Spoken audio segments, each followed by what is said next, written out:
Ethiopia. The untold story.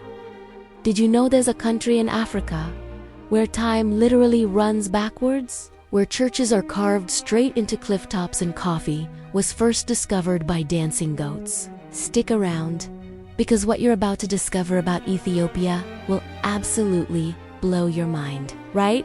Let's dive straight into this incredible journey.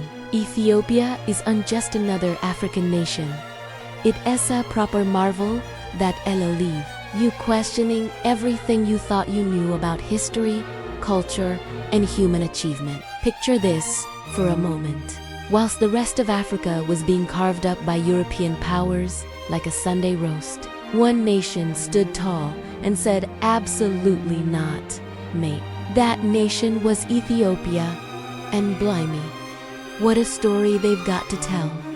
Now, here's something that'll knock your socks off. Ethiopia operates on a completely different timeline to the rest of us. Not just talking about different time zones here. I am talking about a country that is literally running 7 to 8 years behind the rest of the world. Mental, isn't it? But that's just the tip of the iceberg. Let me paint you a picture of this extraordinary place. Imagine landscapes so diverse, they'd make Mother Nature herself jealous. We're talking about soaring mountains that kissed the clouds. Deserts so harsh they'd make Mars look hospitable. And valleys so green they'd put the English countryside to shame. All packed into one incredible country that's been keeping its secrets for centuries. But what makes Ethiopia truly special is just its breathtaking scenery. It is the fact that this place has remained authentically itself. Whilst colonizers were busy reshaping the rest of the continent, Ethiopia was having none of it. They fought tooth and nail to preserve their traditions, their languages, their entire way of life, and bloody hell, did they succeed. The story begins way back in ancient times. And I mean proper ancient. We're talking about civilizations that were already old when the pyramids were still blueprints. The Aksumite Empire, which called Ethiopia home, was a powerhouse that controlled trade routes and commanded respect across the ancient world. These were not just any ordinary rulers either. They claimed direct descent from the biblical kings David and Solomon themselves. Talk about having a proper pedigree. Around the year 1000, things got a bit tasty when the Zagu dynasty swooped in and toppled the Now, these new rulers weren't messing about. They decided to set up shop in a place called Lalibela. And what they built there will absolutely knock your socks off. But we'll get to that mind-blowing story in a minute. The plot thickens around 1270, when the Solomonic dynasty made their comeback. This marked the beginning of what we now call the Ethiopian Empire, or Abyssinia, as it was known back then. These rulers weren't just playing at being royalty, they were the real deal, and they knew how to hold on to power. Fast forward to the late 1800s, and here's where things get absolutely mental. Picture the scene. It's 1896. European powers are dividing up Africa, like they're sharing out sweets at a children's party. And Italy rocks up to Ethiopia thinking they'll have an easy win. Big mistake. Massive mistake. At the Battle of Adwa, something absolutely extraordinary happened. An African nation didn't just resist European colonization, they proper smashed it to bits. The Italians got such a hammering that it sent shock waves across the entire continent. This wasn't just a military victory, it was a statement that echoed around the world. We're Ethiopia, and we don't bow to anyone. Now, the Italians, being the stubborn lot they are, decided to have another go in 1935. This time, they managed to occupy Addis Ababa and sent Emperor Haile Selassie packing to the UK. But here's the thing about Ethiopians. They don't give up. Even with their emperor in exile, the resistance kept fighting. And in 1941, They booted the Italians out for good. Haile Selassie bless him was the last of the Solomonic dynasty emperors. He ruled until 1974, when the monarchy was finally abolished, and Ethiopia became a people's republic. But even today, his legacy lives on, especially among Rastafarians who see him as nothing short of divine. So, what made Ethiopia so bloody impossible to conquer? Well, for starters, try invading a country that's basically one giant fortress. We're talking about mountains that would make Everest nervous, deserts that could fry an egg on the ground, and terrain so rugged that even the locals need a map. It's like nature itself was playing defense for Ethiopia. But it wasn't just geography that kept the colonizers at bay. Emperor Menelik II was an absolute legend who knew how to unite his people when it mattered most. This bloke managed to bring together dozens of different ethnic groups, each with their own languages and customs, and forge them into a fighting force that could take on European military might and win. And here's something that'll surprise you. Despite being incredibly diverse, with over 80 different ethnic groups calling Ethiopia home, there was this shared sense of identity that ran deeper than tribal differences. When push came to shove, they were all Ethiopians first, and that unity was absolutely crucial in resisting colonization. Now, let's talk about where this incredible country actually sits on the map. Ethiopia is bang in the middle of what is called the Horn of Africa, that little pointy bit sticking out into the Arabian Sea. It's completely landlocked now, surrounded by Eritrea to the north, Djibouti and Somalia to the east, Sudan and South Sudan to the west, and Kenya to the south.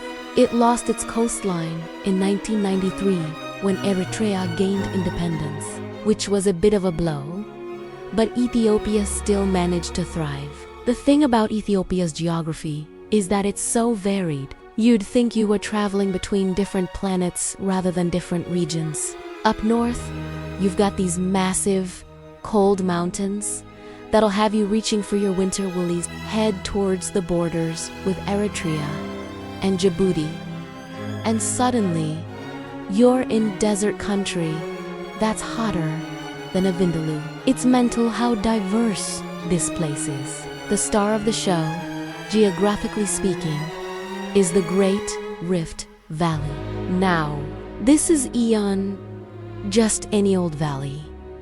This is a massive crack in the Earth's surface that runs right through Ethiopia from northeast to southwest. It's like someone took a giant knife and sliced through the country, creating this incredible geological feature that's responsible for all the volcanic and seismic activity you see around here. In the Ethiopian highlands, you've got these two mountain ranges, the Simien Mountains and the Bale Mountains, that are proper spectacular. And rivers, they've got some beauties, especially the Blue Nile, which starts its journey at Lake Tana, Ethiopia's biggest lake. The Blue Nile, for those keeping track, eventually meets up with the White Nile to form the mighty Nile River. So essentially, Ethiopia is feeding one of the world's most famous rivers. Each of these different regions is home to wildlife that you won't find anywhere else on Earth. We're talking about animals so unique, so perfectly adapted to their Ethiopian homes, that they're like living treasures. Politically speaking, Ethiopia runs on a federal system that's actually quite clever. The country is divided into regional states and special cities, with Addis Ababa as the capital. Now, here's the interesting bit. These regional boundaries weren't drawn randomly. They were actually based on ethnicity, which means the major ethnic groups get their own regions to call home. It's a system that acknowledges the incredible diversity of the Ethiopian people whilst keeping everyone under one national umbrella. Some of these regional states include the Somali regional state, the Afar region, the Oromia region, the Amhara region, and the Tigray region. Each one has its own character, its own culture, and its own way of doing things. But they're all unmistakably Ethiopian. Speaking of diversity, let's talk numbers. Ethiopia is home to about 80 distinct ethnic groups. 80. Can you imagine trying to organize a family reunion with that many different cultures involved? The largest groups are the Oromo, Amhara, Somali, Tigray, Sidama, Walaita, Hadia, and Afar. But there are dozens more, each with their own unique traditions and ways of life. The language situation is equally fascinating. Ethiopia has 5 official languages: Oromo, Amharic, Somali, and Afar, with Amharic and Oromo being the most widely spoken. But here is something that'll blow your mind. Ethiopia has its own writing system called Ge'ez or Amharic script. This is some modern invention either. It is one of the oldest writing systems still in use today. Talk about keeping traditions alive. Let's dive deeper into some of these ethnic groups, because each one has a story that's absolutely fascinating. The Oromo are the largest group, and you'll find them scattered across the central and southern parts of Ethiopia. These folks are proper diverse in their lifestyles. Some are some are farmers, others are coffee traders, and many have moved to the big cities to become urban workers. They're the backbone of Ethiopian society in many ways. The Amhara, the second largest group, are predominantly farmers. But here's where it gets interesting. They've had enormous influence on Ethiopian culture for centuries. They've been involved in government administration for ages, and they're largely responsible for the spread of Ethiopian Orthodox Christianity. Throughout the country, their fingerprints are all over Ethiopian culture. Now, the Somalis in eastern Ethiopia are a fascinating bunch. Many of them are nomadic or semi-nomadic herders who make their living from goats and camels. It's a lifestyle that's remained largely unchanged for centuries. And there's something quite romantic about their connection to the land and their animals. The Tigray people live up north, above the Amhara region, and they're primarily farmers who've mastered the art of growing grains and legumes in the highlands. But here's what makes them really special.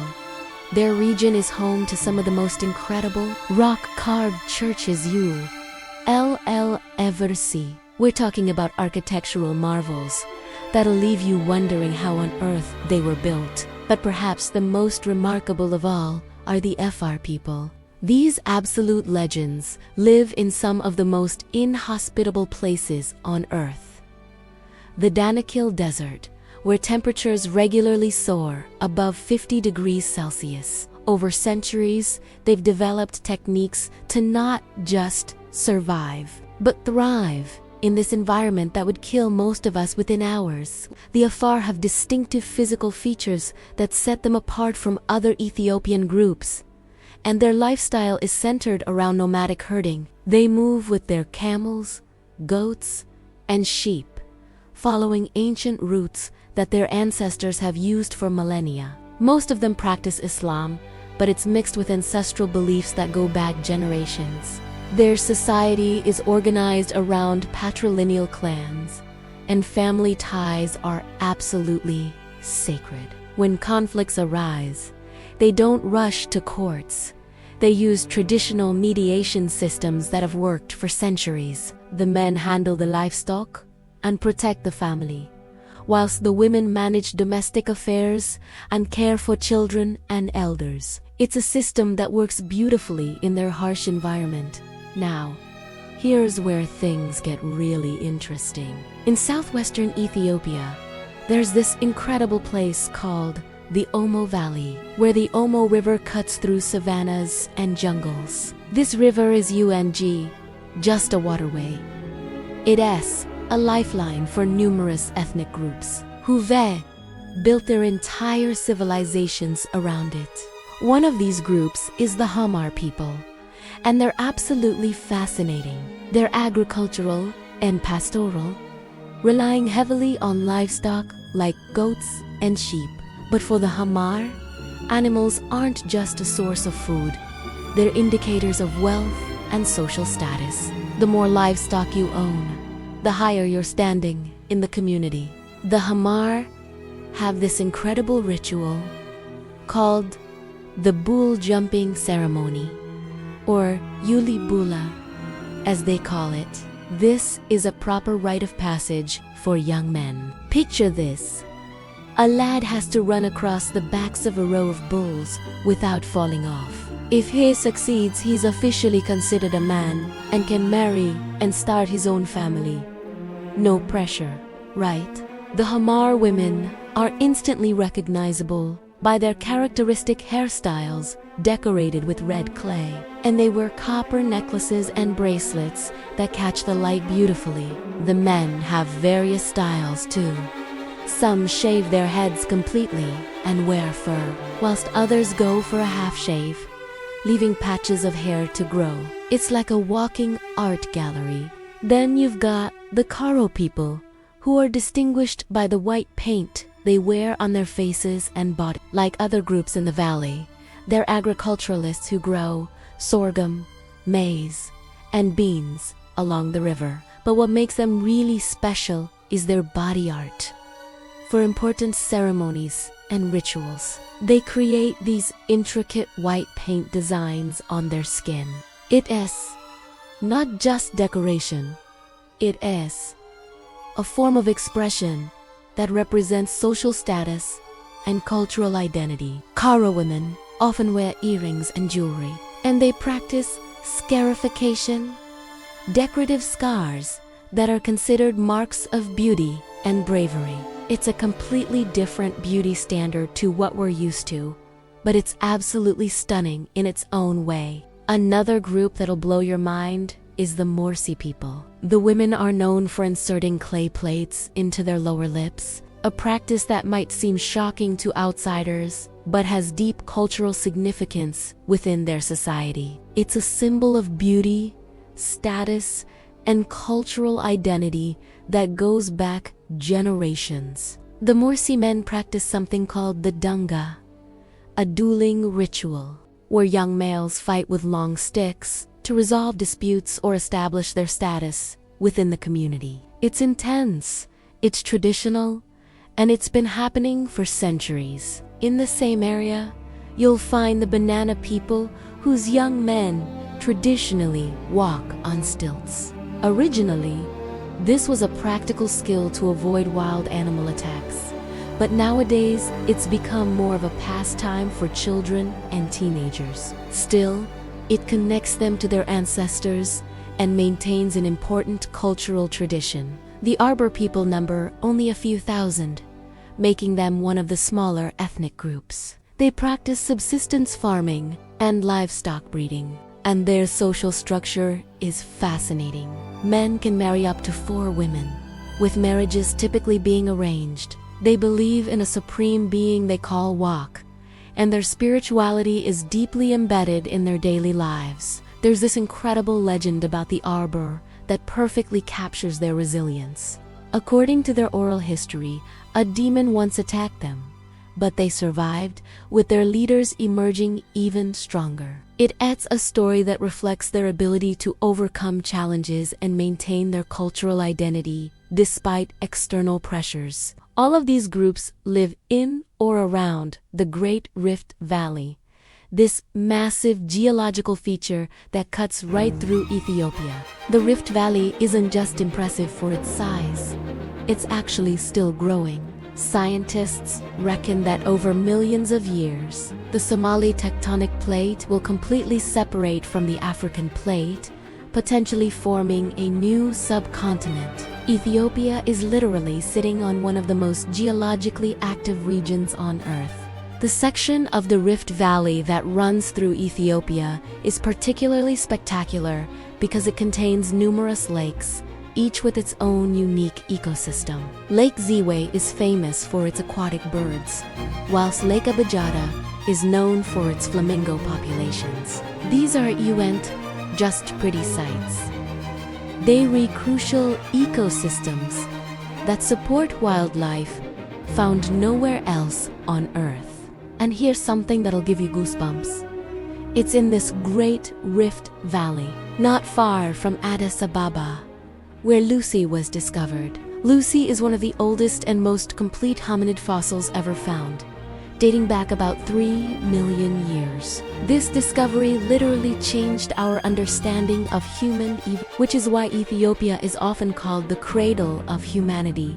The story of Lucy's discovery is quite sweet, actually. The paleoanthropologists who found her were listening to the Beatles' song Lucy in the Sky with Diamonds when they made the discovery. So they named her Lucy. She was a female Australopithecus afarensis who walked upright but could still climb with her long arms. She's basically one of our earliest ancestors, and she was Ethiopian. Moving north in Ethiopia, you encounter one of the most extreme places on Earth, the Danakil Depression. This place is mental. It's one of the lowest and hottest areas on the planet, where temperatures can soar above 50 degrees Celsius and the terrain is so hostile it looks like an alien landscape. The Danakil is geologically mental. It's where 3 tectonic plates are pulling apart, creating a landscape of molten lava, sulfur springs, and acidic lakes. It's like Earth is showing off its most extreme geological processes all in one place. One of the stars of this region is Erda Ale volcano, located right in the Danakil Desert. This is just any volcano. It is one of the few in the world with an almost permanent lava lake. It's been active since 1906. Making it one of the longest-lasting lava lakes on the planet. At night, when the lava illuminates the sky with this incredible red glow, it's absolutely mesmerizing. Another geological wonder in the Danakil Depression is the Dalil volcanic crater. The landscape here looks like something straight out of a science fiction film, with sulfur mounds, salt ponds, and mineral formations in every color imaginable. It's recognized as one of the most tectonically active places on Earth, situated right where the Nubian, Somalian, and Arabian tectonic plates meet. The colors in this region are absolutely mental. Whites, greens, yellows, and reds that result from chemical reactions between thermal waters and ground minerals. There are geysers here that showcase incredible shapes and colors, and vast salt plains that stretch to the horizon. According to local legend, this area was once rich in gold, but the gods punished the inhabitants by turning the gold into salt. Whether that's true or not, salt mining has been going on here for centuries. Workers cut salt from the ground into blocks and transport it in long camel caravans. Despite the extreme heat and lack of water, it's a tradition that continues today, though trucks are increasingly replacing the camel caravans. Moving south from the Danakil, but staying in northern Ethiopia, we come to Lalibela and prepare to have your mind absolutely blown. This city is home to some of the most incredible rock-hewn churches you'll ever see. After Aksum, it's Ethiopia's second most significant spiritual center. The city is named after King Lalibela, who had this incredible vision of creating a second Jerusalem after Muslims conquered the Holy Land. Because of this, and the atmosphere filled with pilgrims, prayers, and biblical ambiance, Lalibela is often called the Second Jerusalem. It's a massive center of Ethiopian Orthodox Christian faith, especially during festivities like Christmas and Epiphany, when thousands of pilgrims gather from all over the country. There are 11 churches in Lalibela, all built in the 12th century, during King Lalibela's reign. According to legend, angels helped with the construction, working at night to complete what humans had built during the day. These aren't ordinary churches, they're monolithic structures carved directly into solid volcanic rock. Can you imagine the skill and dedication required to create something like this? With basic tools like hammers and chisels, the churches are connected by a series of tunnels and underground passageways, creating this incredible underground complex. Some monks and hermits still live in small cells, carved into the rocks surrounding the churches, continuing a tradition that's been going on for nearly 1,000 years. One of the most famous is Bet Georgis, or the Church of St. George. Many people consider it one of the most miraculous human creations ever built. To construct it, workers had to remove massive amounts of rock, carving down from the surface to create this perfectly shaped church that emerges from the earth itself. It remains an important pilgrimage site, especially during the celebration of But Bet Georgis isn't the only incredible church here. There's Bet Mariam, which might have been a royal chapel, and Bet Meskel, or the House of the Cross. Then you've got Bet Abba Libanos and Bet Golgotha Mikhail, each one a masterpiece of medieval engineering and devotion. Not far from Lalibela is the religious capital of the Ethiopian Orthodox Church and the center of the ancient Aksumite kingdom. This city is famous for its massive obelisks, which are believed to mark the graves of former rulers. The tallest, the obelisk of Aksum, was thought to be one of the tallest monolithic structures of antiquity. But here's where things get really mysterious. In Aksum, there's the Church of St. Mary of Zion, and according to the Ethiopian Orthodox Church, in a chapel next to the main building lies the Ark of the Covenant. Yes, that Ark of the Covenant, the one that's supposed to contain the tablets with the 10 Commandments. The story goes that the Ark arrived in Ethiopia nearly 3,000 years ago and has been guarded by a succession of monks ever since. Legend has it that the Queen of Sheba, who the Ethiopians claim was from Aksum, traveled to Jerusalem to visit King Solomon. When she returned, she bore a son called Mendelek, who, as an adult, journeyed to Jerusalem to meet his presumed father, Solomon. Mendelek returned with a group of Israeli nobles who brought the ark with them. When Mendelek learned of this, he believed it was God's will for the relic to remain with him, since the ark's power hadn't destroyed its bearers. According to Ethiopian tradition, no one can view the ark except for the high priest, who appoints his successor on his deathbed. The locals are prepared to defend it with their lives, a commitment that was clearly evident during various conflicts throughout Ethiopian history. Aksum is in the Tigray region, which is home to some of the most incredible mountain-carved churches built centuries ago. The most breathtaking has to be Abuna Yameta, which is perched on a sheer cliff face, making it one of the world's most inaccessible churches. The church is named after Saint Abuna Yameta, a 5th century priest who, according to legend, built the church after scaling the cliff himself. Access to the church is only possible through a perilous ascent along narrow paths that border an abyss. It's not for the faint-hearted, that's for sure. The church's walls and ceiling are covered with 5th-10th century paintings depicting biblical episodes and portraits of saints. Near the church, you can find tombs of various saints and monks. The isolation and challenge of reaching it are considered by some as a test of faith. Close to Abuna Yameta is Debra Damo, perched atop another cliff with incredible views of Tigray's mountainous landscapes. Like other monasteries in the region, you might find hermits or monks living nearby, dedicating their lives to prayer and meditation. The interior is decorated with frescoes of saints that are absolutely stunning. Further north, near the border with Eritrea, is Debra Damamat. This place can only be accessed using a rope anchored to the rock wall. According to tradition, God lowered the rope to help Abuna Aragawi, the monastery's founder, reach the top. The monks at Debra Damo lead incredibly simple, austere lives in small cells and caves around the monastery. Legend has it that these monks were the first to domesticate honeybees in Ethiopia. Also in northern Ethiopia are the Blue Nile Falls, locally known as Tizamai, meaning smoke of the Nile. The cascade throws mist into the air, creating this incredible spectacle that's been drawing visitors for centuries. The Blue Nile starts at Lake Tana, Ethiopia's largest lake, which was formed by volcanic activity thousands of years ago.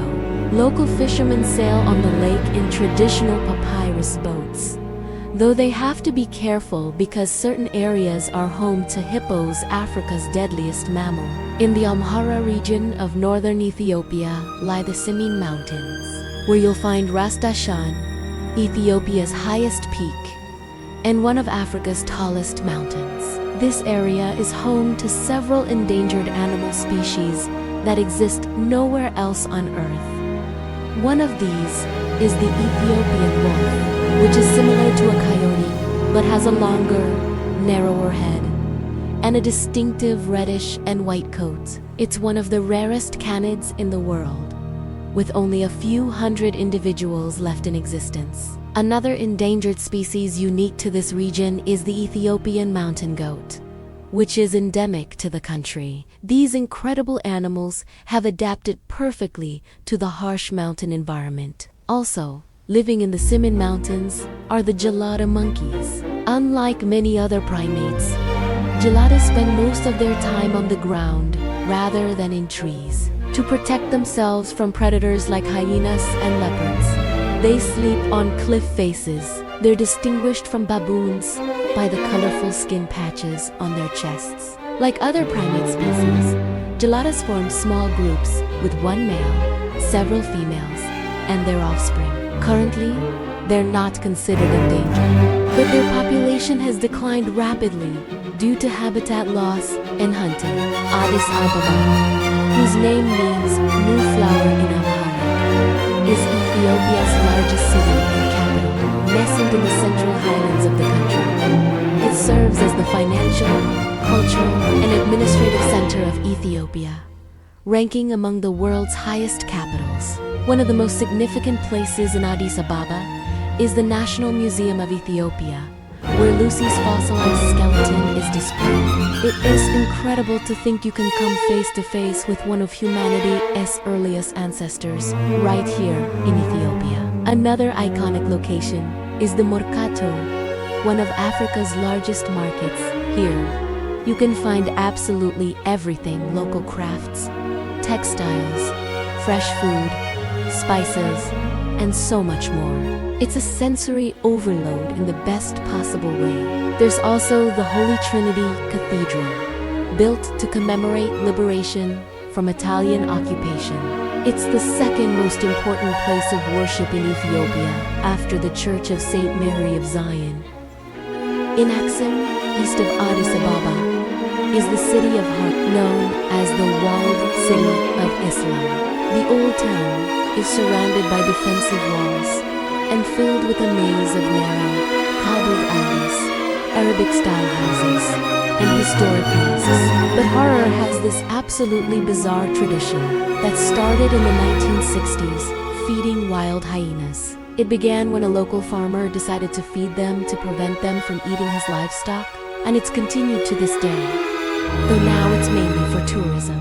Some Ethiopian men actually name the hyenas and speak to them in a mixture of English and Oromo, feeding them with their mouths to make the activity more spectacular. Another historic Ethiopian city is Gondor, close to the Simien Mountains. This was once the capital of the Ethiopian Empire, and is known as the City of Castles because of its numerous castle structures. The must-visit site is the Fasal Gebi Fortress, built in the 17th century.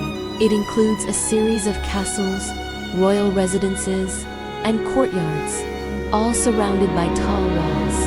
The main castle, or Fasilides Palace, is a masterpiece of the architecture of its time. Some of Ethiopia's national parks are located in the Omo Valley area, like Mago National Park, the country's first national park. It's one of the last wildlife refuges in Ethiopia for endangered species. The habitats range from acacia savannas to gallery forests along rivers, allowing for incredible biodiversity. Lions, leopards, hippos, buffalo, cheetahs, giraffes, hyenas, wild dogs, Nile crocodiles, zebras, and elephants all call this place home. Another is Nkaiza National Park, characterized by the fact that part of its territory is covered by lakes. In this park, on the northwest stretch of Lake Chamo, there's an area known as Crocodile Market, where hundreds of Nile crocodiles gather to It's quite a sight. Until the 19th century, elephants were common throughout much of Ethiopia, distributed across the country, except in the north. Unfortunately, their population has experienced a sharp decline due to poaching for ivory and habitat loss. Currently, there are elephants in only 5 or 6 areas of the country, and they could vanish if urgent conservation measures aren't taken. Now, here's something that'll properly mess with your head. Ethiopia's calendar system. The Ethiopian year is 30 months long, 12 months of 30 days each, plus an additional month that has 5 days in a regular year and 6 in a new year. The Ethiopian New Year, called Inkutatash, is celebrated on the first day of Mes, which corresponds to September 11th in the Gregorian calendar, or September 12th in leap years. The celebration often takes place outdoors because it coincides with the end of the rainy season and the beginning of spring in Ethiopia. Children go door to door, singing songs and offering bouquets of flowers, receiving small gifts like money or bread in return. And here is the mental part. The Ethiopian year is almost 8 years behind the rest of the world because the Ethiopian church calculated the year of Christ's birth differently than the Western churches. But wait, it gets even more confusing. The time system in Ethiopia is completely different too. While the rest of the world divides a day into 24 hours, Ethiopia divides it into 2 cycles of 12 hours. A daytime cycle from sunrise to sunset, and a nighttime cycle from sunset to sunrise. When the sun rises, Ethiopians say it's 1 o'clock in the morning.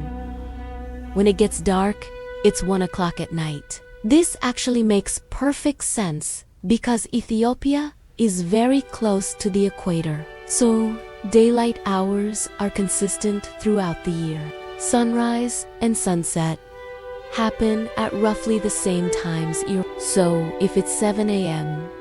on a Western clock, Ethiopians would say it's the first hour of the day because an hour has passed since sunrise. Similarly, if it's 7 p.m. in Western time, Ethiopians would say it's the first hour of the night. The most practiced religion in Ethiopia is Ethiopian Orthodox Christianity, encompassing people from all ethnic groups. According to tradition, Christianity was introduced in the 4th century with the arrival of a Greek-speaking missionary named who converted King Azana of the Kingdom of Axum.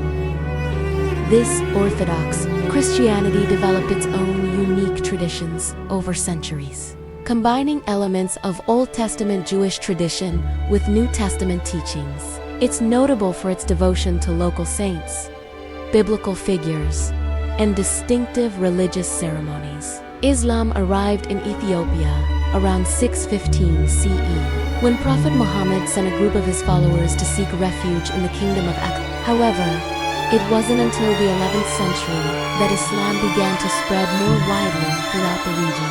Ethiopian Christian celebrations are quite different from those in other countries where Christianity is practiced. Timkat is one of the most important days for Ethiopian Orthodox Christians. It's the celebration of Epiphany, the baptism of Jesus in the Jordan River. It commemorates not just Christ's baptism, but serves as a celebration of renewal and purification, seen as an opportunity to rejuvenate the spirit and reaffirm Christian beliefs. Timkat is celebrated on January 19th, which is the 10th day of Tur in the Ethiopian calendar. The celebration begins the day before, known as when replicas of the Ark of the Covenant called Tabat are carried in procession by priests under large, colorful umbrellas, followed by crowds of believers. On Timkat Day, the reenactment of baptism takes place. Before dawn, people gather around water where the procession was held.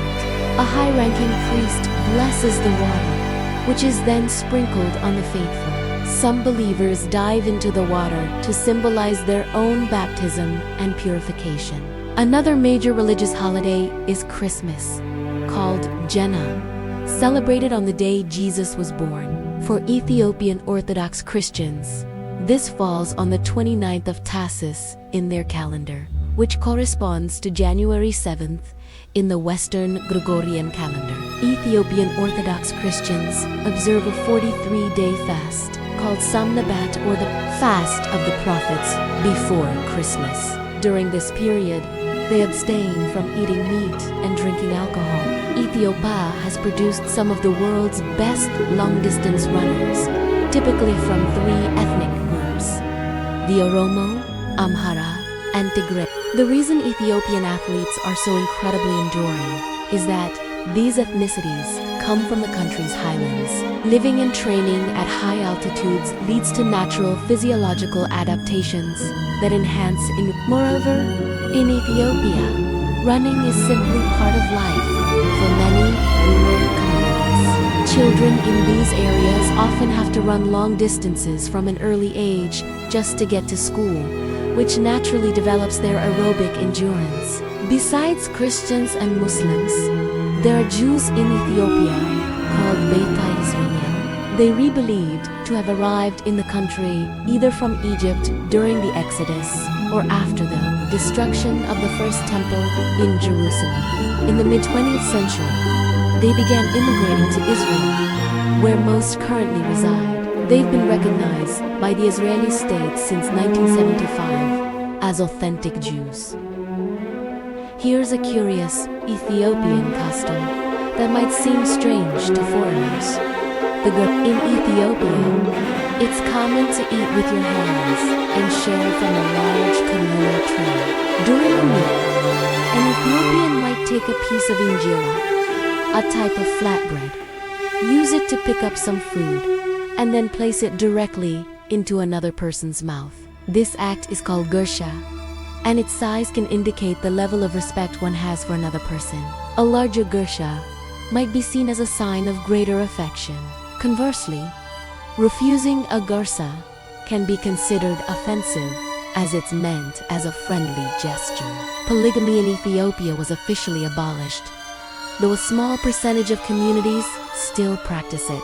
According to law, marriage must be between two individuals, but religious laws are recognized if both parties follow the same custom or religion. It's more commonly practiced among the Afar and Somali ethnic groups, whilst being less common among the Amhara and Tigray. In any case, this practice is declining, particularly in urban areas and among younger generations. The Rastafari movement, which began in Jamaica in the 1930s, has strong connections to Ethiopia. Rastafarians regard Haile Selassie, whose name was Rastafari, before becoming emperor, as a divine figure. He was revered as the promised Messiah who would liberate the black race, a belief rooted in Selassie's supposed descent from the Queen of Sheba and King Solomon. Even though Selassie denied being the Messiah, Rastas continue to believe he's a messenger from God. In Rastafari. Thanks for watching. If you liked it, please like, comment, and subscribe. I'll see you in the next video. Bye!